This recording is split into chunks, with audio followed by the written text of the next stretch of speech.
Hey, it's really important that everybody remembers that, when we hear all this stuff with the ACA vote, the subsidies that, hey, four Republicans had some sanity and they joined Democrats to do a discharge petition to get this extension of the credits.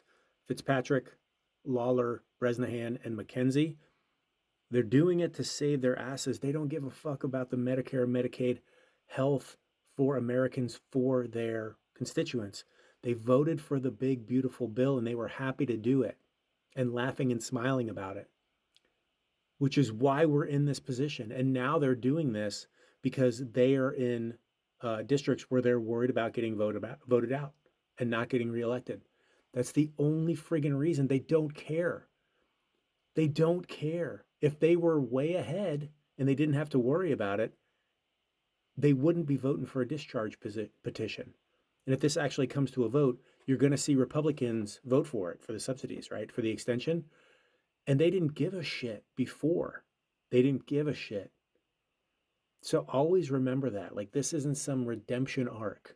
There is no redemption arc for the current GOP. Please remember that. There's going to be a lot of hinky shit in 2026 where you might start to think that the GOP's finally sane and they're finally getting their shit together and they're voting for things that matter. No, they're doing it for political survival, or we wouldn't even be in this position. Senators, they confirmed all of these appointments, all these cabinet members, right? And now they're having issues with it. Every single one of these cabinet members had severe problems going into confirmation hearings. Severe problems. They never should have even been up there for a hearing, and all of these senators knew that. And now they're like, well, I have reservations, I have worries, about Hegseth, about Noam, and all this other stuff, right? Bullshit. The only reason they're saying that now is because they're fighting for their political survival. Vote their asses out. Out. It has nothing to do with you or me and what's right for us. Nothing. What's right for this country.